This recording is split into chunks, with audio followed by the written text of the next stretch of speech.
Welcome back to The Explainer. Today, we're stepping into a bit of a true crime mystery, but the scene of the crime isn't some dark alleyway. It's actually your very own kitchen. You know, you lock your doors at night, you check your smoke alarms, but there's a microscopic danger that might just be lurking right now in your everyday leftovers. So imagine this. You reheat your leftover takeout until it's absolutely piping hot. That means it's totally safe to eat, right? I mean, it's basically a golden rule of food safety we've all been taught since childhood. Just throw it in the microwave or the frying pan, get it bubbling hot, and you've killed whatever was growing in there, right? Wrong. Actually, scratch that. Dead wrong. I want you to meet our microscopic suspect, Bacillus cereus. This tiny organism has been a known cause of food poisoning since the early 1950s, and it operates by a set of rules that completely defies our everyday kitchen logic. Section 1. Meet the microscopic suspect. Let's get right into profiling this guy, because to defeat an enemy, you first have to understand exactly what you're up against. Here's the rap sheet for Bacillus cereus. It's a large, gram-positive, rod-shaped bacterium. And look, when I say it's found everywhere, I literally mean everywhere. Because it lives in soil, dust, water, and vegetation, it easily contaminates our food chain, particularly products of plant origin. It thrives in oxygen, but is perfectly happy growing without it too. And its absolute sweet spot for multiplication? Right around 30 to 35 degrees Celsius. But what makes it a true survivor is its special defense mechanism. Now, the real key to its survival comes down to just one word: endospore. Think of this as the bacteria's ultimate superpower. When the environment gets tough, like, say, during the severe heat of cooking, Bacillus cereus forms these dormant, highly heat-resistant spores. While normal, active bacterial cells are easily destroyed by standard pasteurization or cooking, these spores act like microscopic bunkers. They survive the heat, just waiting for the temperature to drop back down to a comfortable level so they can wake up and start growing all over again. Moving on to Section 2, a tale of two toxins. Because just growing in your food isn't the actual crime here. It's what the bacteria produces while it grows. Let's look at its two distinct modes of operation. You see, Bacillus cereus is pretty unusual. It doesn't just cause one type of food poisoning. It actually causes two very distinct forms of illness. We've got the emetic type, which is characterized by severe nausea and vomiting, and the diarrheal type. They target the human digestive system in very, very different ways. The differences between these two are frankly staggering. First, the emetic or vomiting type. This one hits you fast. We're talking an incubation time of just 1 to 5 hours. It closely resembles Staphylococcus aureus poisoning. And why is it so fast? Because the toxin is pre-formed right there in the food. You're swallowing the poison directly.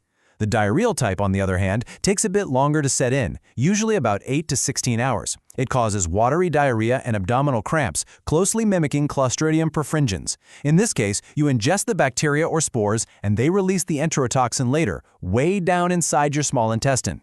While both of those sound completely miserable, we're really going to focus on that emetic type today, which brings us to Section 3, the takeout trap. This emetic toxin has a very specific playground. It's almost exclusively associated with farinaceous, or, starchy foods. We're talking about boiled or fried rice, cooked pasta, noodle dishes.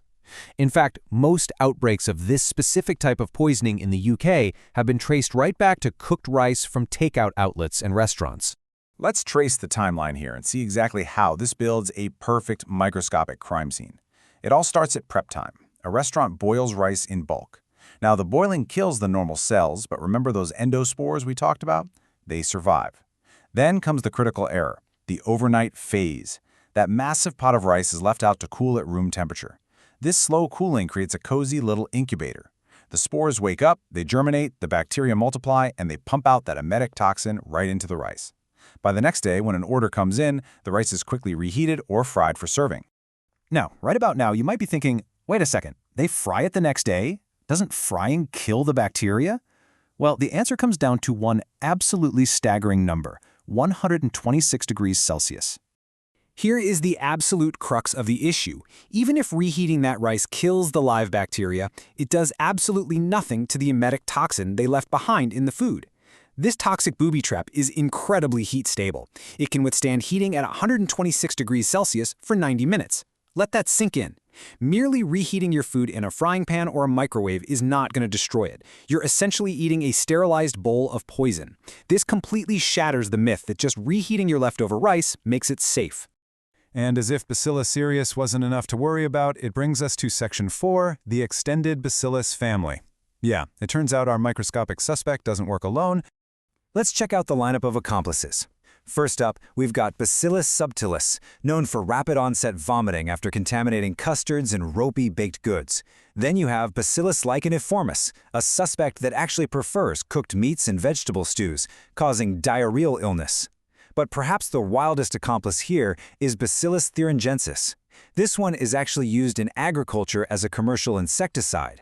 It's so biologically similar to B. cereus that conventional testing methods struggle to even tell them apart, and it's been found to produce enteroxins in food as well. Okay, I know. The threat is real, it's heat-resistant, and it has a whole gang of toxic relatives. But please, don't throw out your rice cooker just yet. Welcome to Section 5, Foiling the Threat, How to Stay Safe. Here is your step-by-step kitchen defense protocol. The name of the game here? Strict temperature control. Step 1. Cook your foods thoroughly to destroy any active vegetative bacterial cells, meaning the cells that are currently active and multiplying. Step 2. If you're keeping food hot, you absolutely must hold it above 63 degrees Celsius to stop those spores from waking up. And step 3, honestly, this is the most critical one for your leftovers, you've got to cool them rapidly. Don't leave a massive pot of rice on the counter overnight. Divide it into shallow containers so it cools fast and get it right into the refrigerator. Proper cold storage prevents the spores from germinating and producing that invincible toxin. Now, on a larger industrial scale, food manufacturers actually exploit a few of the bacteria's other environmental weaknesses. For instance, the bacteria is highly sensitive to carbon dioxide. Under 100% CO2 packaging, its growth drops dramatically. It also needs a certain amount of available moisture to survive, specifically a water activity level above 0.91, which basically just means how much free water is available for the microbes to use. Furthermore, while the emetic toxin is incredibly stable, the diarrheal toxin actually breaks down in highly acidic or highly alkaline environments, specifically at a pH below 4 or above 11. Finally, it really struggles to grow in very salty conditions, maxing out at about a 7.5% salt tolerance. So by controlling temperature, moisture, and acidity, we can actually keep our food totally safe from these microscopic invaders. But remember, your primary defense always starts right there in your own kitchen with how you handle your leftovers. So to wrap up this explainer, I want to leave you with one final thought. Next time you reach for that day-old carton of room temperature rice, ask yourself, who else is already eating it? Thanks for learning with me today. Stay safe, refrigerate your rice, and I'll see you in the next explainer.